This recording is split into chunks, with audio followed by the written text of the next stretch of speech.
Bonjour. Aujourd'hui, nous allons parler de l'authentification 3D Sécu. Je l'avais un peu évoqué lors de la vidéo précédente. Qu'est-ce que l'authentification 3D Sécu? À quel niveau ça intervient? À quel niveau de la cinématique d'une transaction EMV est-ce que ça intervient? Quelle est la différence entre la version 1 et la version 2?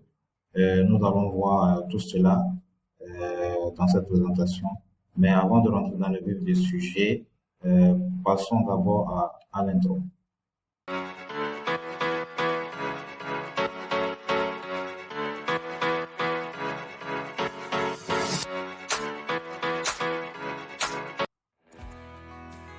Qu'est-ce que la 3D Secure? La 3D Secure, c'est un protocole basé en fait sur du XML qui vise à sécuriser les paiements Internet. C'est ce qu'il faut comprendre d'abord avant de commencer. D'accord? Et il faut juste savoir que c'est une couche supplémentaire qui a été ajoutée pour authentifier le porteur. Donc, c'est une authentification de plus. Donc, on renforce l'authentification du porteur lors de la transaction. Et il faut savoir que elle a lieu en fait avant l'envoi de la demande d'autorisation à l'émetteur. D'accord? Et pourquoi est-ce que la 3D Sécu a été mise en œuvre? C'était en fait pour combler les insuffisances du protocole Sécu Electronic Transaction. En fait, c'était un protocole qui était en cours en fait dans les années 2000 et qui permettait en fait de sécuriser les transactions card-not présentes, c'est-à-dire les transactions via Internet ou bien les transactions de saisie manuelle. Lorsque par exemple le porteur n'est pas en fait sur place, donc ce protocole-là permettait en fait de limiter en fait, de renforcer le contrôle, de limiter les cas de fraude liés à ce type de transactions-là. Par contre, la mise en œuvre était très complexe et puis les coûts également étaient élevés. Donc du coup, ça n'a pas été pris, il n'y a pas eu vraiment énormément de succès par rapport à ce protocole-là. Donc c'était pour en fait combler ces insuffisances-là que ce nouveau protocole a été mis en place, le protocole 3D Sécu. Donc faisons une brève historique de ce protocole-là. D'accord? En 2002, il y a Visa qui l'a adopté. Il faut dire d'abord que ce protocole n'a pas été développé par les grands réseaux comme Visa, Mastercard et autres. Ça a été développé par une entreprise privée, n'est-ce pas, qui l'a mise en place. Et après, ça a été adopté au fur et à mesure par les réseaux.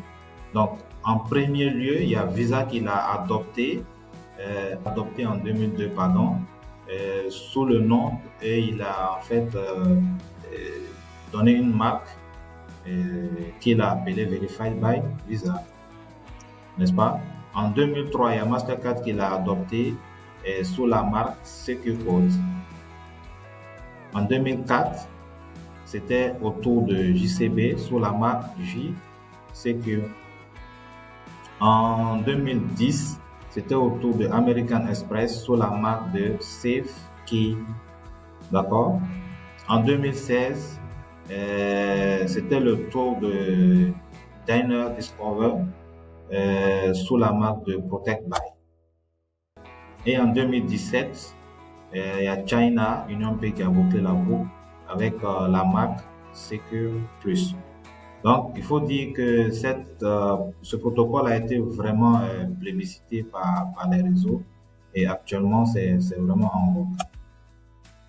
Donc, essayons de voir la version 1 du protocole. D'accord?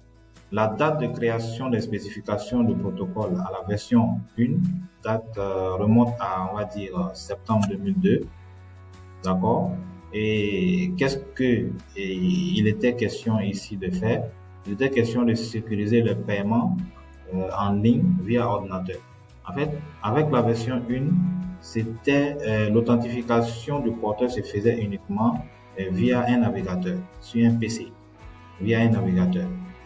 Donc, l'authentification pouvait se faire, il y a un prompt qui sortait qui pouvait en fait demander une authentification, soit le code OTP venait par exemple par SMS ou par mail. Donc, c'était un peu comme ça. Comme je l'ai dit tout à l'heure, l'authentification du porteur se faisait généralement par SMS ou par mail à la rigueur.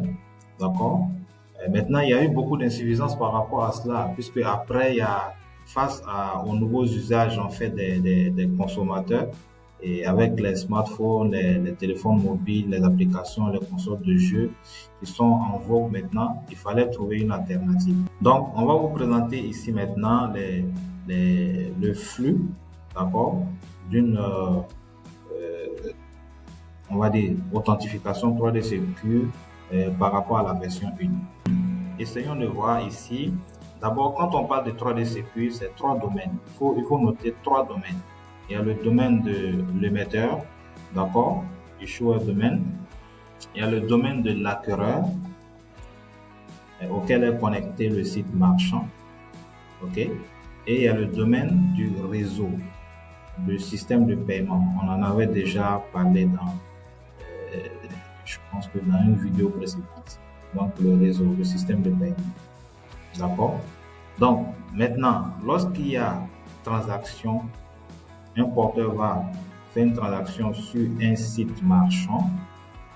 D'accord? Dans la version 1, le site marchand, en fait, va envoyer la transaction, la demande. Il va envoyer d'abord une demande d'enrôlement, une demande de vérification d'enrôlement. Et cette requête, on l'appelle VEREC. Il l'envoie au réseau, au directory server du réseau. D'accord? Et le directory server du réseau va vérifier si cette carte est éligible au 3D Secure. C'est-à-dire, il va vérifier si la carte, il y a une tranche qui est déjà déclarée à son niveau, à laquelle appartient cette carte-là, et voir, et si c'est le cas, voir quel est l'ACS auquel appartient en fait cette tranche de carte-là.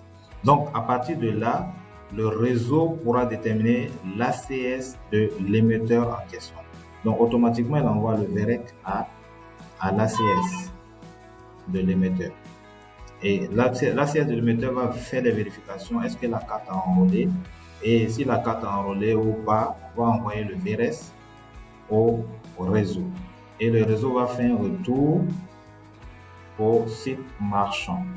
Et quand le réseau fait le retour au site marchand, il faut noter que le réseau envoie en même temps les informations de l'ACS de l'émetteur. Donc, toutes les informations qui vont permettre au site marchand de pouvoir contacter après l'ACS de l'émetteur, en l'occurrence l'adresse IP, le port, tout ce qu'il faut pour que en fait le site marchand puisse contacter directement l'ACS de l'émetteur sans passer même par le réseau. Donc, une fois que cela est fait, le marchand peut maintenant demander l'authentification forte du porteur.